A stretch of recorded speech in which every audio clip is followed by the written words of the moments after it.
방송에서 제공하는 투자 정보는 투자 판단에 대한 조언입니다. 방송에서 제공하는 주식의 가치, 가격 상승 및 가격 하락에 대해서는 방송사에서 보장하지 않습니다. 간추린 경제 뉴스입니다. 뉴욕 증시에서 주요 지수는 미중 무역 합의 낙관론에 고용 관련 지표도 호조를 보이면서 3대 지수 모두 사상 최고치를 돌파했고 나스닥 지수는 9,000선을 넘어섰습니다. 뉴욕 증권거래소에서 다우존스 지수는 0.37%, S&P 500 지수는 0.51%, 나스닥 지수는 0.78% 상승하며 거래를 마쳤습니다. 미국 연말 쇼핑 시즌의 온라인 매출이 올해 20% 가까이 급증했다고 일간 월스트리트 저널이 현지 시간 26일 보도했습니다. 저널 측은 11월 1일부터 지난 24일까지 온라인 매출이 작년 동기 대비 18.8% 늘었다고 보도했습니다. 오프라인 매출은 사실상 제자리 걸음에 그쳤지만 온라인 매출이 급증한 것으로 나타났습니다. KB국민은행은 26일 이사회를 열고 캄보디아 최대 예금 수출 가능 소액대출 금융기관인 프라삭 마이크로파이낸스의 지분 70%를 인수하기로 의결했다고 밝혔습니다. 인수 가격은 우리 돈으로 약 7,020억 원이며 나머지 지분 30%는 2년 이내에 취득할 계획입니다.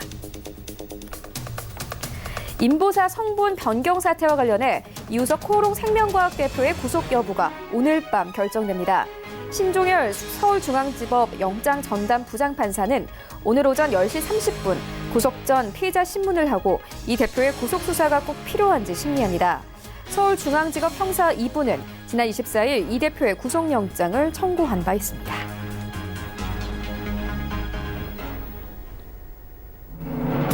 네, 시청자 여러분 안녕하십니까. 출발 증시 와이드 1부 시작합니다. 최윤입니다. 간밤 뉴욕 증시 3대 지수 모두 상승하며 거래를 마쳤습니다. 사상 최고치를 돌파했는데요. 특히나 나스닥 지수는 종가도 9,000선 위에서 형성이 됐습니다. 어제 우리 증시도 양시장 모두 상승하며 거래를 마쳤습니다. 코스피 시장은 사흘 만에 반등세 나왔는데요. 2,200선 눈앞에 두고 2,197선에서 어제 시장 종가가 형성이 됐습니다. 네, 그리고 이 코스닥 시장은 2% 이상의 강세를 보였습니다. 640선 회복하고 653선까지 오르면서 어제 시장 종가가 형성이 됐습니다. 외인과 기관이 어제 코스닥 시장에서 매수세 나타냈습니다. 또 세부적으로는 갤럭시 폴드가 중국에서도 완판 행진을 벌였다라는 소식이 전해지면서 어제 코스닥 시장에서 IT 부품 관련 종목들이 강세를 보였습니다. 이러한 시장 상황들 오늘 출발 증시 와이드 1부에서 정확하게 알아보도록 하겠습니다. 먼저 오늘 다뤄볼 이슈들 화면으로 함께 만나보겠습니다. 네, 먼저 라이브 이슈타임에서는요. 어제 코스닥은 2% 이상의 강세를 보이기는 했지만 올해 코스닥 수익률은 마이너스 5.4%로 코스피에 비해 전체적으로 부진한 모습 나타났습니다. 코스닥 시장 전체적으로 좀 분위기 짚어보도록 하겠고요. 이어서 신약 개발로 직상장까지 논의되었던 장외기업 비보전의 임상 실패 소식에 관련주가 2거래일째 흔들렸습니다. 투자 의견 들어보도록 하겠습니다. 네, 이어지는 월가 산책 시간에는요. 미국과의 관계 악화로 지난해 3월 이후 급감했던 중국의 미국산 콩 수입이 지난 11월 20개월 만에 최대치를 기록했습니다. 세부 내용 짚도록 하겠고요. 이어서 미국 연말 쇼핑 시즌의 온라인 매출이 올해 20% 가깝게 급증했습니다. 세부 내용 통해서 시장 분위기 짚어보도록 하겠습니다. 출발 증시 와이드 1부 지금 출발합니다.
네, 국내 시장 쟁점 함께 분석해 보도록 하겠습니다. 라이브 이슈 타임인데요. 펠리즈 투자인 리서치 김민수 대표 전화 연결되어 있습니다. 안녕하십니까?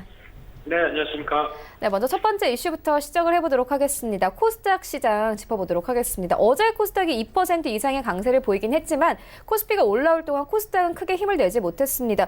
올해 코스닥 수익률이 마이너스 5.4%로 코스피에 비해서 전체적으로 부진한 모습을 나타냈는데요. 1월 효과 기대하기 힘들까요? 힘들까요가 아니라 당연히 좀 기대해야 되겠죠. 보통 이제 사람의 심리가 올해 좀 못했다. 그러면 이제 내년 같은 경우는 좀 힘내보자라고 하는 여러 가지 변화가 나올 걸로 보여지고 있는데 항상 그렇게 1월 효과에 기반이 되는 것 같습니다. 특히 코스닥 시장 같은 경우 대부분 보게 되면은 항상 패턴이 지금 최근 한 5년 정도까지 느낌상으로 그렇고요. 어떤 연말쯤 돼서 하반기 되면서 상당히 좀 부진하게 나왔다가 오히려 이런 모습들이 1월 달에서 한 봄쯤까지 어느 정도 좀 개선되는 모습들이 나오면서 이제 좀 돈 좀 벌겠구나라고 생각하는데 거기가 문제죠. 그때 좀 다 정리를 잘 한번 하고 다시 포트폴리오를 짜야 되는데 거기서 약간 좀 미적되다가는 또 한 해 수익률이 엉망이 되는 이런 경험들을 많이 느껴보셨을 겁니다. 그러다 보니까 일단 그 중간에 기로에서 어느 정도 1월 효과와 관련된 부분들은 충분히 내년에 노리겠다라는 쪽도 몇 차례 좀 언급을 드렸었고요. 어제도 벌써부터 이제 그런 기조가 나오기 시작하는데, 물론 오늘 이제 배당락이 있다고 하더라도 어제 같은 경우 개인들은 코스닥 시장에서 대거 매도, 그리고 기관과 외국인들 쪽에서 대거 매수가 이어지다 보니까 어제 웬만한 종목들, 갖고 계신 종목들 다 수익이 나셨죠? 라고 말씀을 드리고 싶은 상황까지 나오면서 종목들 변화가 상당히 좀 빠르게 움직였었고요. 어제도 나왔던 종목들의 대표적인 흐름들이 딱 한마디로 언급드리면 IT입니다. 어떤 포커스는 IT 관련된 부품, 장비 이런 쪽에서 계속 어떤 모멘텀들이 확보되고 있기 때문에 계속 강조해도 지나치지 않을 것 같습니다. 한 두어 달 전부터 IT만 계속 불러 지저댔던 상황으로 봤었을 때는 그 흐름을 계속 이어나갈 분위기가 내년도 1월 효과의 주역이 될 수 있겠다라는 쪽도 다시 한번 말씀드리고요. 일단 말씀하셨던 것처럼 1월달 기준으로 코스닥 지수 상승률이 한 총 지난 10년 동안 7차례 정도 코스피의 상승률을 넘어갔습니다. 그래서 그냥 통계고요. 그래서 2015년도부터 1월달에 코스피가 1.7%, 코스닥은 8.9%, 이때도 분명히 1월 효과가 있었고요. 올해도 코스피는 4% 올랐는데 코스닥은 14% 올랐다. 거의 폭등이네요. 네, 그런 관점으로 봤을 때 이번 1월 달과 관련돼서 어떤 그러니까 연초에 대한 분위기는 그렇게 나쁘지 않을 것이다라고 기대감이 높은 상황들이고요. 그래서 오늘 같은 경우도 계속 아마 배당락 때문에 장 초반에는 좀 흔들린다고 하더라도 회복은 좀 빠르게 나오지 않을까로 바라보고 있는데 그랬던 요인 중에 하나가 가장 중요한 게 시장을 좀 어떻게 보면 수급적인 교란이라고 봐야 될 부분들이 양도세 이슈죠. 그래서 이 대주주 요건에 해당되는 개인들이 주식의 양도 차익, 특히 대주주 요건 쪽에 걸리게 되면은 한 27.5%를 소득세로 부과가 되는데 배당 기준일입니다. 그러다 보니까 어제까지죠.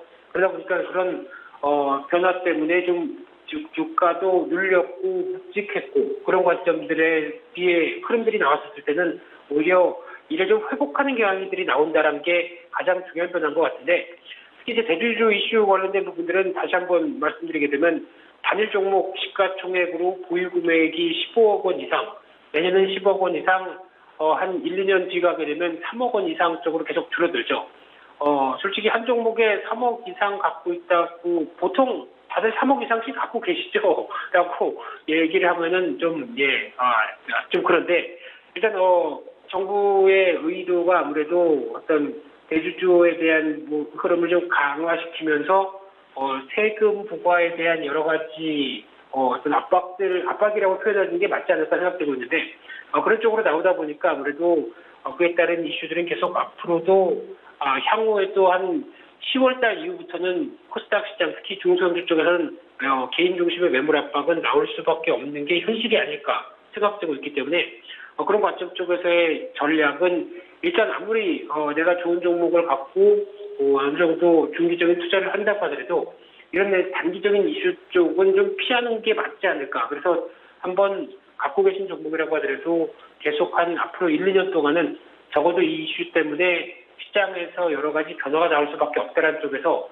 일단 연간 흐름으로 보게 되면은 보통 한 여름 오기 전에 한번 정리를 하고요. 그리고 다시 어떤 저점 매수는 한 10월 달 이후부터 동향들을 보면서 모아가는 게 맞다. 안관점적으로 어떤 사이클을 또 생각을 하면서 어떤 코스닥 시장 중소주는 대응하는 게 맞을 것 같고요. 그러다 보니까 일단 중요한 부분들이 이제 1월 효과의 주인공이 어디겠느냐라는 부분들도 한 번쯤 생각하고 대응할 필요가 있을 것 같습니다. 특히 지금까지 기억으로는 보통 이제 코스닥 시장이 움직이고 있었을 때 한 1, 2년 과거 한 1, 2년 동안은 어떤 시장에서 가장 코스닥의 비중이 컸던 바이오주가 여러 가지 변화가 제일 컸었죠. 대표적으로 JP모건 헬스케어가 1월 달에 있다 보니까 그와 연관돼서 기대감이 같이 움직이면서 어떤 바이오주가 가장 많이 움직였던 게 지난 흐름이었다고 하게 되면 올해 초 같은 경우는 또 하나의 섹터나 테마주 쪽에 강화됐던 요인들이 정부 테마였습니다. 그래서 정부 정책적인 테마와 관련돼서 뭐 수소차도 있었고요. 그런 어떤 특별한 섹터에 대해서 정부 지원이 커진다는 관점들과 함께 어떤 정책적인 테마가 줄을 이뤘다라고 하게 되면 일단 내년에 대한 1월 달의 효과의 주인공은 또 이런 부분들이 어떻게 가세될 것인가라는 쪽에 대해서도 이제 눈길이 갈 수밖에 없는데 내년은 딱 한마디로 말씀드리게 되면 IT 장비 부품주가 될 가능성이 상당히 농후합니다. 그래서 벌써부터 어떤 최근 일주일간의 시세 동향을 보셔도 아시겠지만은 벌써 이제 기지개를 펴고 움직이는 종목들의 대다수의 종목들은 첫 번째가 반도체고요. 반도체 소부장이라고 하는 종목들도 한 10월 달부터 좀 주춤했던 모습들 쪽에서 빠르게 올라오면서 신고가 기록한 종목들도 상당히 많고요. 그런 관점적으로 봤을 때 일단 먼저 챙겨야 될 부분들은 반도체다. 그리고 또 서두에 언급하셨듯이 스마트폰 관련된 부분들도 내년에 폴더블 폰 그리고 5G 이쪽에 대한 개화가 이어지면서 대표 주자라고 볼 수 있는 쪽이 PCB도 있겠지만은 대표적으로 또 KH 바텍의 주가 동향을 보게 되면 이런 변화를 잘 말해주고 있다라는 관점 쪽에서 관련된 종목들도 살펴봐야 될 것 같고요. 또 하나 어제 어떤 시장의 주역으로 봤던 쪽은 OLED 관련된 장비 부품 쪽입니다. 이쪽도 내년에 이제 QD OLED와 함께 삼성전자의 전략들이 또 강화될 가능성이 높고 그와 함께 OLED 쪽은 LG 쪽도 상당히 챙기는 부분들이고요. 중국도 LCD 이후로 한국이 저렇게 빨리 변화하는데 우리도 이젠 LCD는 아니다. OLED로 가자라는 관점들이 상당히 높다 보니까 어떤 장비 투자와 관련된 쪽에 대한 기대감은 상당히 높다는 쪽으로 바라봐야 될 것 같고요. 또 하나 전기차 관련돼서 2차 전지 쪽 이쪽도 꼭 챙겨보셔야 됩니다. 내년에 어제 같은 경우 또 대표적인 종목 중에 하나 천보가 바닥권에서 빠르게 움직이는 모습들이고요. 그와 함께 2차 전지 관련주에 대한 어떤 투자가 본격적으로 이루어지면서 이제 대중화가 될 준비가 점점 더 가까워지고 있다라고 하게 되면 2차 전지 관련된 쪽에 대한 섹터들도 내년엔 상당히 좀 기대가 된다라는 쪽으로 봤을 때 이런 여러 가지 부분들을 종합하게 되면 딱 한마디로 IT 쪽이다. 안쪽에 포커스를 맞추시면서 일단 올해는 올해이고 내년은 돈 많이 버시죠. 네, 그래서 그와 함께 전략 결정하시는 게 좋지 않을까 그렇게 말씀드리겠습니다. 네, 알겠습니다. 이어서 다음 이슈로 옮겨가 보도록 하겠습니다. 신약 개발로 직상장까지 논의되었던 장외기업 비보존의 임상 실패 소식에 관련주들이 계속 흔들리고 있는 상황입니다. 이와 관련된 쇼크 언제까지 좀 지속되게 될까요? 네, 바이오주를 얘기하시는데 앵커님이 목이 메이십니다. 네, 목이 메이더라고요. 네, 울분에 찬 어떤 여러 가지 변화가 나오는 게 이 바이오주의 지금 특성이 아닌가 생각되고 있는데 비보존 관련해서 관련주는 지난주에 한번 다뤘었죠. 그러면서 제가 드린 얘기는 딱 하나였습니다. 너무 어떻게 될지 모르기 때문에 변동성이 큰 거 가지고 공격적으로 대응하지 말자. 그냥 팔고 보자. 뭐 이런 쪽의 뉘앙스로 말씀드렸는데 아니나 다를까 또 안 좋은 얘기가 나오면서 바이오주 쪽도 약간 흔들리는 경향들이 나오기 시작하는데요. 그러다 보니까 일단 비보존 관련된 이슈뿐만 아니라 지금 저희가 가장 크게 느껴야 될 바이오주의 가장 큰 부분들은 일단 대응을 하게 되면 주가가 어느 정도 기대감 때문에 그러니까 즉 임상 실험을 통과하게 되면 다음 단계 이런 식으로 기대감이 가장 크게 반영되는 게 바이오주다라고 보게 되면은 이를 솔직히 말씀드리면은 임상 실험을 이제 한 단계 통과해서 결국에는 그 시판이 들어가서 뭐 FDA 허가가 나와서 이제 본격적인 상업화가 들어갈 때까지 대표적으로 보게 되면 가장 많이 얘기 나왔던 HLB 같은 경우도 FDA 허가까지 나와서 이제 그 다음에 이제 다음 단계로 들어가자라고 하게 되면 이제 상업성에 대한 논의가 이제 활발하게 이어질 부분들인데 그 전 단계 같은 경우도 가장 많이 기대감을 불러일으켰을 때가 항상 고점입니다. 그리고 좋은 결과를 냈다고 하더라도 주가는 기대감 대비해서 조정이 쭉 받게 되는 상황이죠. 근데 그 고점 대비해서 주가의 지금 현재까지 지켜보게 되면은 거의 한 30-40%는 또 금방 또 내려올 수 있는 상황들이죠. 그렇기 때문에 항상 바이오주를 바라보는 시각들은 이슈가 불러일으키고 기대감이 상당히 높을 때가 그때가 고점이다라고 생각하시는 게 어떻게 보면 70-80%는 맞지 않나 생각됩니다. 그래서 더 간다고 하더라도 그거는 내 몫이 아니다라고 생각을 하시고 그런 기대감 때문에 매매를 하시고 대응을 하셨다고 하게 되면 항상 이를 그걸 버블이라고 볼 수도 있는 상황들이죠. 그렇기 때문에 기대감에 꽉 차 있을 때가 주가의 고점 그리고 이게 현실화됐을 때 좋은 소식이 나온다고 하더라도 주가는 약간 차익 매물이 나올 수밖에 없고요. 반대로 안 좋은 소식이 나오게 되면 그냥 아래로 훅 하고 내려갑니다. 이번에 비보정 같은 종목들의 동향들이 그렇습니다. 그렇기 때문에 이 어떤 기대감과 실망감이 공존할 수 있는데 기대감을 먼저 찼다라고 하게 되면 항상 주식을 줄인다라는 관점적으로 대응하신 게 바이오주 투자의 가장 정석이 아닐까 개인적으로 생각하고 있고요. 솔직히 개인적으로는 바이오주 그렇게 매매 많이 안 합니다. 저도 잘 모르는데 관련된 내용들을 쭉 읊어서 적어도 한 10분간 쭉 얘기를 할 수 있다라고 하게 되면 오히려 바이오주 박사시죠. 그런 쪽으로 봤을 때는 그 정도로 열정이 있고 그 정도로 공부를 많이 했다. 그래서 그 정도로 많이 누구보다 알고 있다라고 하게 되면 그에 따라서 대응하는 건 모르겠는데 그럴 정도시면 차라리 약사 시험 보셔도 되지 않을까 생각할 정도로 바이오주에 대해서는 참 여러 가지 공부할 게 많은데요. 그런 관점으로 봤을 때 이번에 또 비보정 같은 경우도 솔직히 인상 3A죠. 여기서 1차 지표라고 보여지는데 통증 면적 하부의 통계적 유의성 확보 실패. 발음도 어렵습니다. 네, 그래서 쉽게 말씀드리면은 유의미한 결과를 내지 못했다라고 보는 게 맞을 것 같고요. 그러다 보니까 최대 지주로 이어지고 있는 22% 정도 보유한 텔코의 RF 제약, 에스테파마 4.1%, 그리고 또 우회 상장 가능성이 높았던 루비마이크로 지난번에 한번 다 다뤘던 이슈이기 때문에 짧게만 말씀드리게 되면 이런 쪽이 당연히 부정적인 이슈로 주가가 밀릴 수밖에 없는 상황들이고요.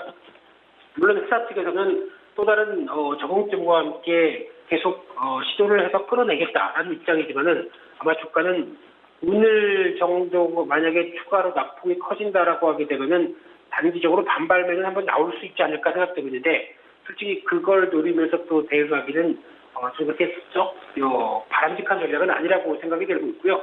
따라서 결론적으로는 이 부분도 그렇다고 제약 바이오주 쪽에 전반적인 또 악화된 이슈로 가져가느냐 그러진 않을 것 같습니다. 그래서 개별적인 한정된 이슈 쪽으로만 바라보시는 게 좋을 것 같고요. 그렇게 되면 또 전통적으로 저희가 느끼는 것은 또 JP모건 헬스케어 컨퍼런스가 기다린다. 안쪽에 또 제약 바이오주의 변화는 또 살짝 기대가 될 수 있는 부분들이고요.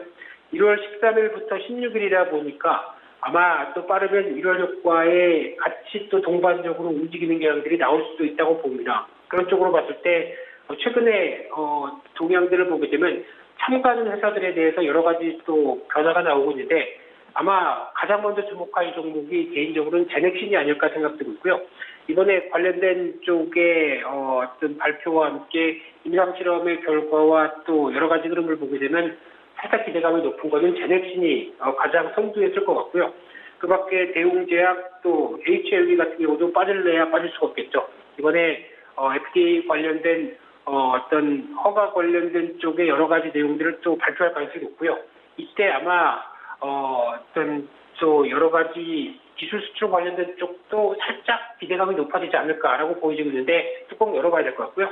그 밖에 또 G3 BNT 이런 종목들도 있는데 아마 또 여러 종목들이 있을 겁니다. 하지만은 일단 제가 보기에는 그런 부분들보다 그런 짧고 강한 모멘텀보다는 꾸준하게 바이오시밀러를 볼 때는 제약 바이오주를 볼 때는 바이오시밀러가 계속 낫다는 관점들. 그래서 여전히 지난번에도 비보존 말씀드릴 때도 그런 거 저런 거 모르겠고 그냥 제약 바이오의 가장 꾸준한 쪽은 셀트리온 쪽 그리고 삼성 바이오로직스와 같은 바이오시밀러다 라는 쪽에 대해서 다시 한번 언급을 드리고 말씀을 드려야 될 것 같습니다. 네, 바이오주 짚고 왔고 이어서 배당주 짚고 가도록 하겠습니다. 오늘 배당락이 있습니다. 주식을 매도하면 좋을지 아니면 보유하는 것이 좋을지 궁금하신 시청자분들 많을 것 같은데요. 어떤 쪽이 더 좋겠습니까? 네, 어제로 배당 관련된 얘기는 거의 끝났죠. 오늘 배당락이 지금 기준으로 보게 되면 약 한 2% 정도 얘기가 나오고 있는 것 같은데요. 한 46포인트 아침에 보니까 그렇게 얘기가 나오는 것 같고요. 그러면 한 2150선이 일단 배당을 받은 기준 코스피 지수다라고 보시면 될 것 같고요. 그런 관점 쪽에서 일단 오늘 출발을 그 정도를 감안하고 어느 집에서 시작하느냐. 그래서 다시 한번 2200선 근접 쪽으로 들어오느냐라고 하는 부분들이 가장 중요한 이슈로 봐야 될 것 같고요. 그렇게 되면은 아마 오늘 배당은 거의 공짜로 받을 수 있는 수준이 아닐까라는 실제 그쪽인데 일단 배당 수익률 관련된 부분들로 봤을 때는 최근 5년 동안 실질 배당 수익률을 고려했을 때 어떤 배당 나길래 보유하는 게 주식을 판 것보다는 훨씬 더 이득이었다라는 쪽에 대한 통계는 계속 나오고 있고요. 근데 결론적으로 보게 되면은 배당 관련된 쪽은 중기적으로 기업을 투자를 할 때 선택할 수 있는 지표라고 보시는 게 맞을 것 같습니다.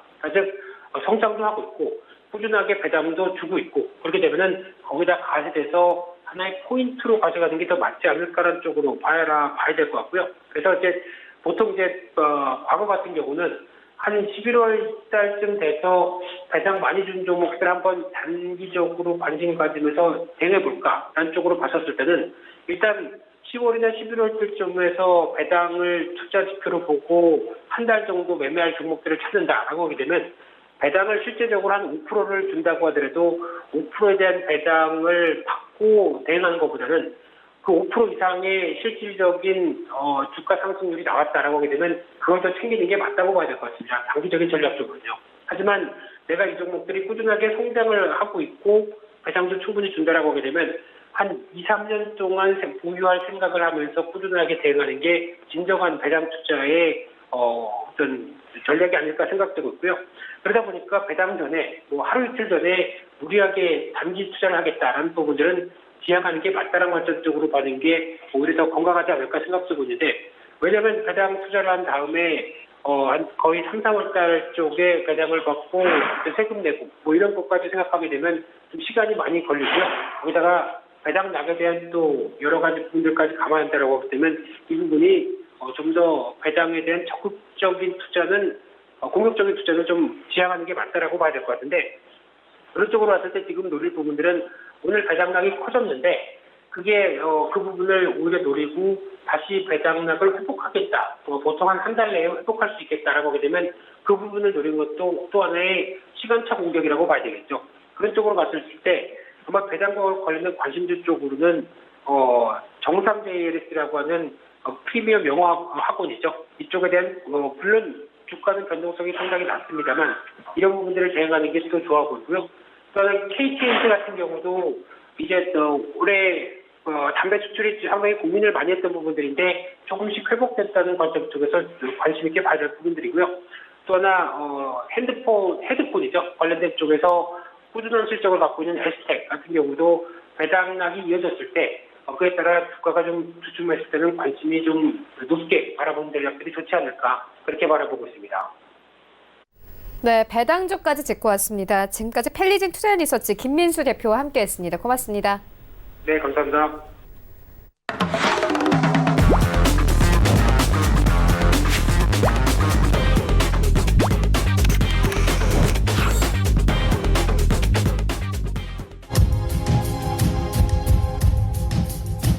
네, 글로벌 이슈 체크해 보도록 하겠습니다. 월가 산책 시간인데요. KTB 투자증권 이성훈 과장 전화 연결되어 있습니다. 안녕하십니까? 네, 안녕하십니까? 네, 먼저 미중 관계 짚고 가도록 하겠습니다. 미국과의 관계 악화로 지난 3월 이후에 급감했던 중국의 미국산 콩 수입이 지난 11월 20개월 만에 최대치를 기록했습니다. 세부 내용 어떻게 보십니까? 네, 오는 1월이죠. 미국과 중국의 무역 합의 공식 서명이 있을 것이라는 기대감이 나와주면서 이 중국 정부가 자국의 어떤 대두 수입 업자들에 대한 관세를 이미 면제해주기 시작한 영향인 것으로 좀 이 원인이지 않나 이렇게 판단이 되고 있고요. 우선 중국 해관 청소를 인용한 분석한 자료에 따르면은 지난 11월 한 달간의 중국의 미국산 대두 수입량은 260만 톤으로 직전월의 110만 톤 대비해서 2배 이상 늘어났었고요. 또 이제 2018년 3월 수입량 이후 최대치를 기록했습니다. 말씀하셨고 20개월 만에 최대치로 늘린 것으로 나타났는데, 우선 지금 이제 중국의 미국산 콩 수입량이 늘어난 부분 같은 경우에 말씀드렸듯이 중국 정부가 관세를 면제해준 결과라고 좀 판단이 되고요. 이 같은 관세 면제는 미국과 중국의 무역 합의 서명이 곧 있을 것이라는 기대감이 가운데 좀 나왔다라고 말씀드릴 수 있겠습니다. 실제 중국의 국무원 관세세칙위원회는 지난 6일이죠. 중국의 미국산 일부 대두와 돼지고기에 대한 추가 관세를 유예하는 작업 중이라고 밝힌 바 있는데요. 미국과 중국의 무역 전쟁은 작년 3월 또 트럼프 대통령이 중국산 수입품에 고율 관세를 부과할 수 있도록 한 행정명령에 서명하면서 시작된 것으로 보이는데요.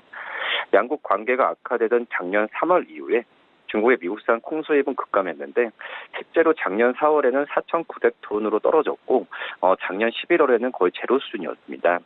이 도널드 트럼프 미국 대통령의 정치적 텃밭이 어떤 미국 중서부의 판벨트, 그러니까 농업 지대인 점을 감안할 때 이 중국의 미국산 농산물 수입, 그 중에서도 대두 수입량은 미국과 중국의 무역 합의 진전 여부에 가늠자로 좀 여겨져 왔었는데, 중국은 세계 최대 대두 수입국이고 세계 최대 대두 수입국이라고 좀 볼 수 있겠는데, 우선 지금 미국의 미주리 대학 연구에 따르면은 2017년 9월부터 2018년 5월까지 미국의 중국향 대두 수출량은 2,770만 톤이었지만 무역 전쟁이 본격화한 후인 2018년 9월부터 2019년 5월에는 수출량이 70% 이상 줄으면서 700만 톤 수준으로 떨어졌습니다. 지난 12일에 10일이죠. 미국과 중국의 양국은 1단계 무역 합의가 이뤄졌음을 밝혔고 곧바로 2단계 협정에 들어갈 것임을 시사했는데, 또 1단계 무역 합의는 현재 법률적 검토만은 남겨둔 상황으로 정식 서명은 내년 1월에 있을 것으로 예측하고 있습니다. 또 트럼프 대통령은 최근 기자들과 만나면서 이르면 이번 달 중에 서명이 있을 수 있다는 점을 밝히기도 했는데요. 지난 23일에 중국은 850여 수입 품목에 대해서 내년 1월 1일부터 관세를 인하한다고 밝혔는데, 이는 이미 대미 수입 확대를 위한 길닫기에 나선 것이라는 해석들이 나와주고 있습니다. 한편 중국 국내 공무원 그 정보센터에 따르면은 이 블룸버그의 이번 달 12월 중 중국의 미국산 콩 수입량은 900만 톤까지 오를 것으로 본다면서 이는 공급 부족을 더 완화할 것이다라는 부분으로 좀 풀이를 많이 하고 있습니다. 네, 알겠습니다. 이어서 다음 이슈로 옮겨가 보도록 하겠습니다. 미국의 연말 쇼핑 시즌의 온라인 매출이 올해 20% 가깝게 급증했다라는 소식이 있었습니다. 이제 소매 업종이 오프라인에서 온라인으로 무게중심이 이동했다라고 봐도 되는 걸까요? 네, 미국의 온라인 매출 비중이 올해 사상 최대를 기록한 것도 집계됐는데요. 백화점 같은 전통적인 오프라인 매장이 고객 감소로 고전하면서 이 아마존 같은 온라인 업체들은 영향력을 계속 확대하고 있습니다. 소매 업종의 무게 중심이 오프라인에서 온라인으로 이동한 흐름이 뚜렷해지고 있는데요. 이 월세저널 같은 경우에는 신용카드사죠. 이 마스터카드 발표를 인용해 보도했는데, 지난달 1일부터 시작하면서 크리스마스 이브인 지난 24일까지 미국 내 자동차를 제외한 총 소매 매출 규모는 전년 동기 대비해서 3.4% 증가한 것으로 집계됐고요. 이 마스터카드는 신용카드뿐만 아니라 모든 형태의 온라인, 오프라인 결제를 집계해서 통계를 내고 있습니다. 이번 조사에는 온라인과 오프라인 간 희비가 좀 뚜렷하게 엇갈렸는데, 이 온라인 매출은 증가세를 지속해 이 기간 전년 동기 대비해서 18.8% 늘었지만 백화점 같은 오프라인 매출은 1.2% 증가한 데 그쳤습니다. 이 오프라인이 거북이 걸음을 하는 가운데 온라인이 도약하면서 이 전체 소매 매출에서 온라인이 차지하는 비중도 급격히 확대되고 있고요. 이 마스카드에 따르면 이번 쇼핑 시즌 전체 소매 매출에서 온라인이 차지하는 비중은 14.6%의 역대 최고를 기록했는데요. 이 백화점 같은 전통적인 오프라인 매장들이 고객 감소로 어려움을 겪는 것과 대조적으로 이 아마존 같은 온라인 업체들과 온라인 업체들과 오프라인 매장을 갖고는 있지만 온라인 진출에도 성공의 탄탄한 온라인 쇼핑몰을 운영하는 타겟과 월마트 등 업체들은 승승장구하고 있다는 부분을 좀 대변하고 있습니다. 이 소매 산업의 무게 중심이 오프라인에서 온라인에 옮겨가고 있고 이 산업 지형 자체가 좀 바뀌고 있는데 특히 이제 본격적인 쇼핑 시즌이 시작되는 추수감사절이 올해는 11월 28일로 작년 11월 22일에 비해 6일 늦어진 점도 이 오프라인 매출에 악재로 작용했다라고 볼 수 있습니다. 쇼핑 기간이 짧아지면서 미처 선물을 사지 못한 이 소비자들이 매장을 찾지 않아도 되는 또 여기에 또 24시간 운영되면서 한밤중에도 쇼핑이 가능한 온라인으로 많이 좀 몰리고 있는 상황이고요. 또 일부 소비자들은 한꺼번에 몰려 나온 사람들로 쇼핑몰도 발릴 틈이 없는 부분이 있을 테고 이런 점에서 봤을 때는 이 도로는 차들로 가득 차면서 거의 움직이지 못하는 상황을 가고 있기 때문에 아예 온라인 쇼핑몰로 발걸음을 돌리는 부분도 많다라고 볼 수 있겠습니다. 이 온라인 비중이 커지는 가운데 온라인 시장에서도 전통적인 방식인 컴퓨터를 통한 인터넷 구매가 아닌 스마트폰을 통한 구매 비중 확대되고 있는데요. 11월 1일부터 12월 29일까지 미국 온라인 쇼핑 매출은 전년 대비해서 13.6% 증가한 1,256억 달러를 기록했고 이 가운데 35%는 스마트폰을 통한 매출이었습니다. 이 스마트폰을 통한 매출 전체 온라인 매출 증가율의 2배가 넘게 급증했음을 보여주는데 작년보다 엿새 늦게 시작한 본격적인 쇼핑 시즌은 또 크리스마스 직전 토요일을 일컫는 이른바 슈퍼 토요일 매출을 사상 최대로 끌어올리는 것으로 추산했고요. 이 센스메트 솔루션 쇼핑 트랙에 따르면은 오프라인 매장의 유동인구 감소름 속에서도 지난 21일 슈퍼 토요일 매출은 막판 쇼핑에 나선 소비자들 덕에 사상 최대를 기록했을 것으로 보여지고 있습니다. 다만 쇼핑몰 유동인구는 전년 대비해서 10% 정도 줄어든 것으로 집계되고 있습니다. 네, 알겠습니다. 이어서 다음 이슈로 옮겨가 보도록 하겠습니다. 미중 무역 갈등으로 많은 기업이 타격을 입은 바 있는데요. 한편 성장 중인 아시아 기업에는 자금이 대거 유입된 것으로 나타났습니다. 자세한 내용 좀 살펴봐 주시죠. 네, 미국과 중국 무역 갈등 속에서도 이 아시아 기업에는 자금이 대거 유입되는데 중국의 전자상거래 기업 알리바바는 2,089억 달러나 몸집을 키워서 올해 아시아 기업 중 시가총액 증가 1위를 기록했습니다. 대만의 TSMC, 한국의 삼성전자 같은 이 반도체 대기업들도 각각 3위, 4위로 상위를 기록했고요. 니혼게 신문에 따르면은 알리바바는 올해 창업자인 마인이 갑작스럽게 회장직에서 좀 물러났지만 이후에도 공격적인 사업 확장으로 투자자들의 기대를 받고 있다라고 설명을 했고요. 이 마인은 지난 9월 10일 사임을 발표했는데 알리바바 창업 20년 만이라 볼 수 있겠습니다. 이 마전 회장은 문태우의 교육 사업에 헌신하겠다고 밝혔는데 이 마인에 이어서 알리바바의 새 회장으로 취임한 이 장용 최고 경영자는 이 공격적인 신사 확대로 기업을 키우고 있는 현재 상황이고요. 그는 취임 당시에 알리바바는 온라인, 오프라인 세계를 한데 모으는 독특한 위치에 있고 향후에 알리바바의 영역을 금융, 의료, 영화, 음악 같은 분야로 확장시킬 수십 개의 계획이 있다는 분을 밝혔습니다. 이 장 CEO는 그 알리바바를 상징하는 광군제를 만든 장본이기도 한데요. 올해 광군제 거래액은 2,684억 위안으로 사상 최대치를 경신했는데 알리바바의 성장세는 계속될 전망이 알리바바의 성장세는 이동을 본다고 하더라도 계속될 전망입니다. 이 팩트셋이 집계한 애널리스트 예상치에 따르면은 알리바바의 2021년 순이익은 230억 달러 넘어설 것으로 예상이 되고 있고요. 2018년에 비해서 80%가 증가하는 것이고요. 이 단기 수익을 중시하는 투자자라면 마인보다는 장 CEO를 선호할지도 모른다는 부분을 밝혔고, 이 마인 같은 경우는 반도체 같은 기초 연구에 1,000억 위안을 투자하기로 밝힌 데 비해서 이 장 CEO는 착실하게 이익을 쌓아가고 있는 부분이라는 부분을 전문가들은 얘기를 하고 있고요. 여기에 다른 기업들 한번 말씀을 드리면 내년에 업황 회복이 기대되는 반도체 기업에도 자금 유입됐습니다. 반도체 위탁 생산 업체인 대만의 TSMC가 시총 증가의 3위, 또 메모리 반도체 세계 1위인 삼성전자가 4위를 기록했고요. 세계 반도체 시장 통계기구는 내년 반도체 시장 규모가 전년 대비 6% 증가한 4,330억 달러가 될 것으로 좀 예상하고 있습니다. TSMC는 차세대 통신 기술이죠. 이 5G에 사용하는 칩을 미국과 애플, 미국 애플 또 중국 화웨이에 지금 공급하는 상황이고, 이 왕젠광 TSMC 부총재는 2020년에는 5G와 모든 물건의 인터넷이 더해지는 이 사물 인터넷이 성장 동력이라는 부분을 밝혔습니다. 삼성전자는 올해 영업이 감소했지만 내년 이후에는 이 5G용 메모리 반도체와 5G 핸드폰 수요가 늘어나면서 수요의 가파르게 회복될 것으로 예상하고 있고요. 또 작년에 홍콩에 상장된 중국 배달 앱이죠. 메이투안 디엠핑은 시가총액이 2.8배나 껑충 튀었습니다. 연간 4억 명이 넘는 거래 이용자를 보유하고 있고, 의료와 호텔, 여행 같은 다양한 서비스를 제공하고 있어서 올해 흑자 전환할 가능성이 크다라고 볼 수 있겠고요. 인도의 릴라이언스 인더스트리는 주력인 에너지 사업에 더해서 휴대전화 또 섬유업 같은 일반 소비자 대상 사업을 수익원으로 키우고 있고요. 지난 8월에는 또 사우디아라비아 국영 석유 기업이죠. 아람코로부터 150억 달러 출자를 받기로 합의하면서 이 재무 개선도 기대되고 있습니다. 호주의 제약 기업 CSL 같은 경우에 혈액조제 제품 판매 증가로 시가총액 증가에 9위에 올랐고요. 반면에 동남아시아 주식시장은 올해 대체로 부진했는데, 미국과 중국의 무역 갈등에 투자자들의 위험 회피 경향이 지쳐진 데서 홍콩시가 장기화된 탓이지 않을까 이렇게 보입니다. 이 말레이시아 증시는 올해 약 5% 하락했고, 대만과 인도네시아 증시도 부진했는데요. 일본 경제연구센터에 따르면은 내년에 동남아시아 주요 5개국의 국내 총생산 실제 증가율은 평균 4.2%의 그치 전망이라고 얘기했고요. 올해 예상치 3.9%보다 높지만 작년 4.8%보다 낮은 수치라고 좀 볼 수 있겠습니다.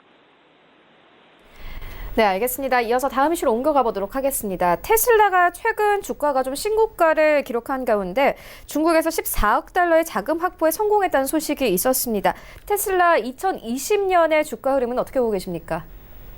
네, 지금 테슬라의 주가 흐름은 괜찮습니다. 전 뉴욕 증시에서 테슬라 주가는 한 장중 때 422달러를 돌파하면서 사상 최고가를 경신했는데, 이후 소폭 하락하면서 전일 대비해서는 3.36% 오른 419.22달러로 마감했습니다. 시장에서는 테슬라 주가가 장중 420달러를 돌파하는데 주목을 많이 하고 있는데요. 이 420달러는 최고 경영자인 일론 머스크를 공경에 빠뜨렸던 테슬라 상장 폐지 소동 때 거론된 주가인데요.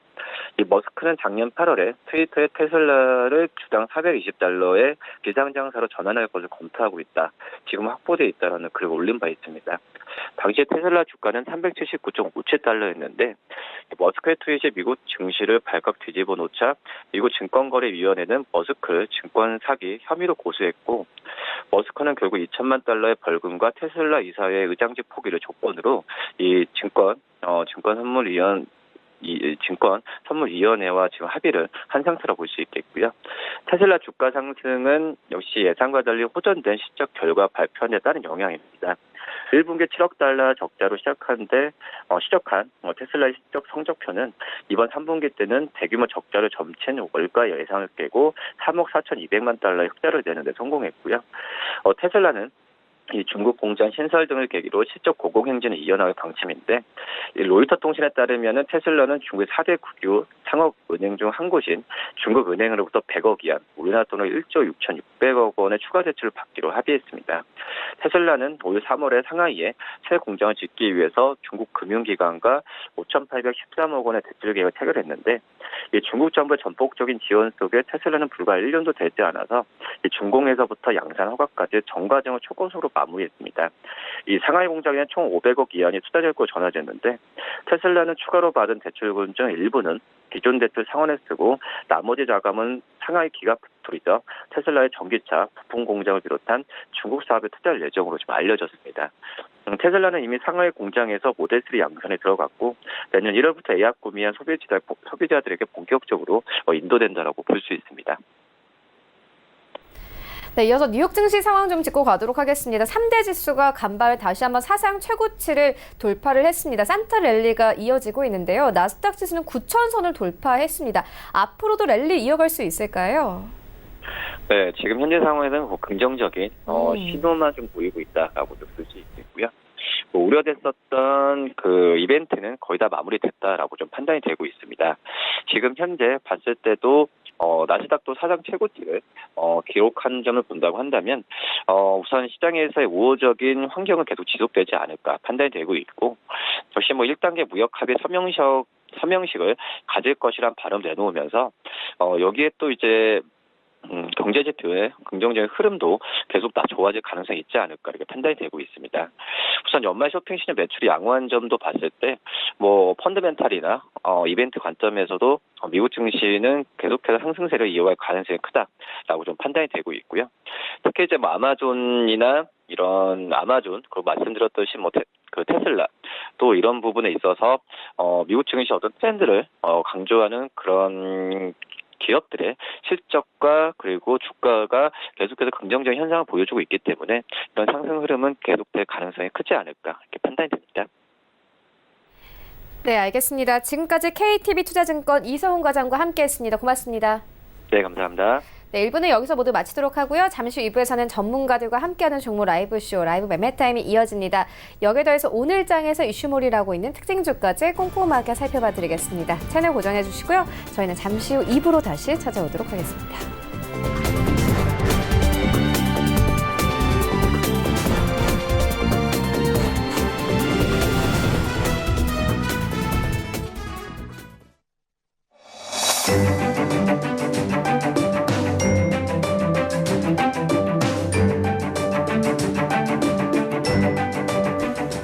안녕하세요. K웨더 라이프스타일 예보 고광용입니다.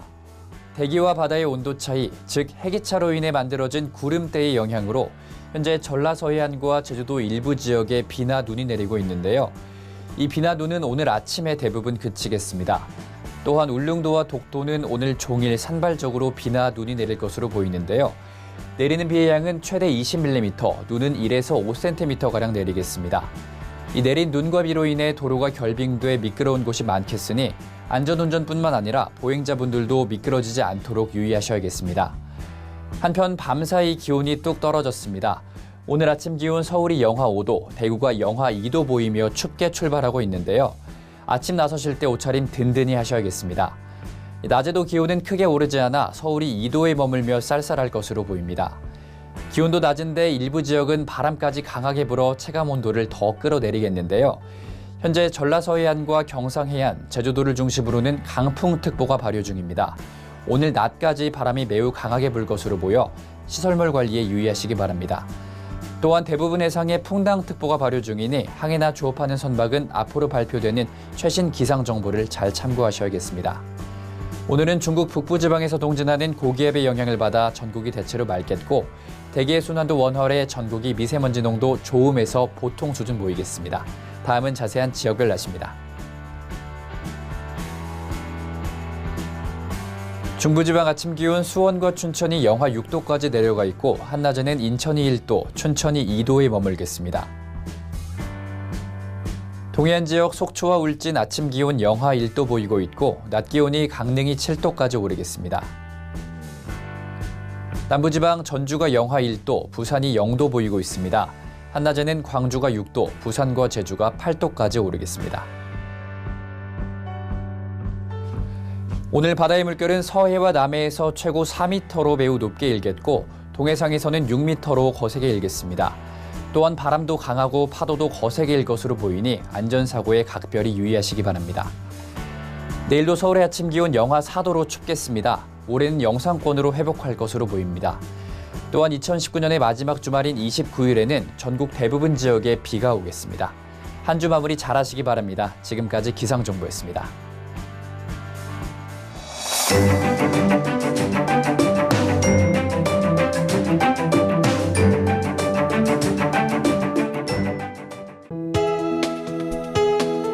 본 방송에서 제공하는 투자 정보는 투자 판단에 대한 조언입니다.